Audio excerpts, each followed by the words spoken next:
안녕하세요. 요지 문제 한번 풀어보겠습니다.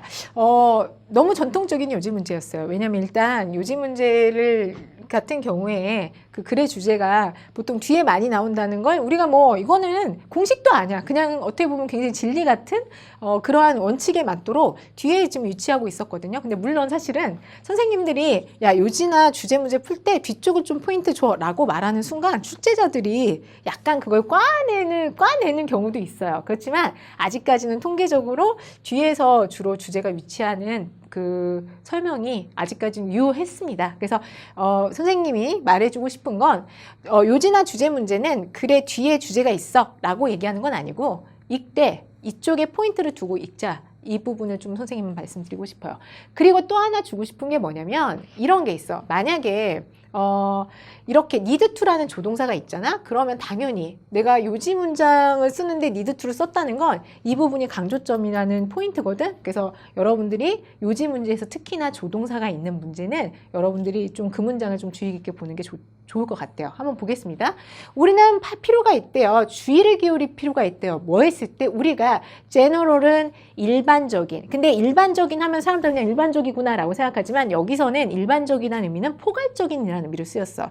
우리가 general idea, specific idea라고 할 때 general 쪽이 일반적인 아이디어라고 하는 것보다는 사실 포괄적인이라는 느낌을 가질 때 specific의 그 대조적인 느낌이 더 잘 오거든. 지금 이 경우도 마찬가지예요. 포괄적인 용어를 우리가 사용할 때 뭐하기 위해서 그룹들을 확인하기 위해서 포괄적인 용어를 사용할 때는 주의를 기울여야 됩니다. 보겠습니다. 어떤 경우에 이때 대의가 포괄적인 용어로 여러분들이 하셔야 깔끔할 거예요. 포괄적인 용어들은 make 다음에 목적어 다음에 목적보어로 unclear가 목적보어로 뒤에 나왔네요. 그러니까 목적어가 조금 많이 깁니다. 그 용어들은 만드는데 구별을 이러한 하위 그룹이네요. 밑에 여기 없구나. sub은 아래라는 의미가 있다는 그룹의 아래. 하위 그룹의 사이에 있는 차이를 불분명하게 해주거든요. 뭐가? 일반적인 용어가. 그죠? 그 다음 보겠습니다. 예를 들어, 자, 그러면 예를 들어가 있는 이 앞까지는 글 쓰는 사람의 의도가 나오는 부분이니까 여기를 유념해서 들어가셔야 돼요. 예를 들어 어떤 사람이냐면 구아타말라나 멕시코에서부터 온 사람들은 아마도 레티노스라는 하위 그룹으로 묘사가 될 거래요. 근데 여기서 하회보에서 그러나가 나왔으니까 앞에서 무슨 얘기 했어요? 아까 그 차이를 모호하게 그 구별을 언클리어하게 만들 수 있다는 얘기가 나왔으니까 아마 그 얘기 나올 것 같아. 그러나 그들의 문화적 배경은 다양합니다. 다양한 중요한 dimensions는 측면이란 뜻이야. 다양한 측면에서 문화적 배경은 다양해. 그래서 우리는 뭐 해야 되냐면 view A as B가 나왔네요. 그들을 A as B니까 뭐로? 동종 집단으로 보아서는 안 된다가 나왔죠. 그죠? 그러니까 다시 그래서 우리는 봐선 안 돼. 걔네들을 뭐로부터 온 것으로 동종 집단에서 온 하위 집단에서 봤을 때 동종 집단에서 온 것으로 볼 수 없다라는 표현이 나왔어요. 유사하게 similarly가 나왔으니까 유사하게라는 표현이 나오면요. 앞에 있는 내용하고 화제는 속성은 동일하지만 소재는 좀 다른 게 나올 거거든.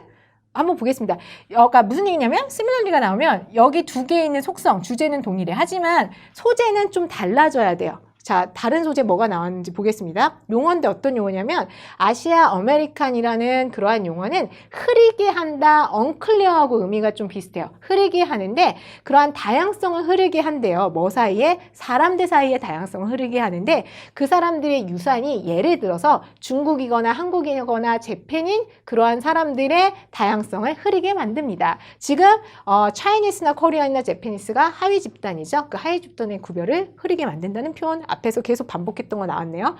뭐뭐 할 때마다 그 하위 집단이 확인이 될 때마다 우리는 사용해야 된대요. 더 제너럴한 게 아니라 특정한 용어를 사용해야 합니다. 우리가 사용할 때 좀 더 포괄적인 용어를 사용할 때 기억해야 합니다.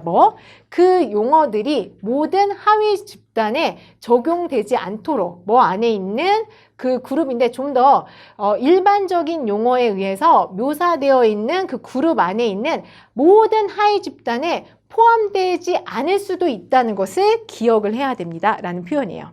아시겠죠? 다시 한번 우리가 포괄적인 용어를 사용할 때 기억해야 되는데 뭘 기억해야 되냐면 그 용어들이 적용되지 않을 수도 있대요. 모든 하위 집단, 어떤 하위 집단이냐면 좀 더 일반적인, 좀 더 포괄적인 용어에 의해서 사용되는 그 그룹 안에 있는 모든 하위 집단을 포함할 수 적용될 수 없다는 것을 기억해야 됩니다. 라는 표현이 나왔죠. 같은 얘기 계속 반복했기 때문에 뭐 내용 자체는 굉장히 쉬웠던 것 같아요.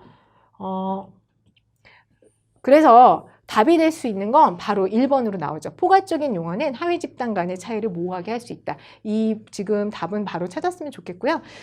일단은 그렇게 어렵지 않은 문제였기 때문에 여러분이 쉽게 한번 우리가 한번 보되 아까도 이야기했지만 첫 번째 문장이나 마지막 문장에서 요지나 주제 제목 문제는 조금 포인트를 뒀으면 좋겠어요. 그럼 여기서 마치겠습니다.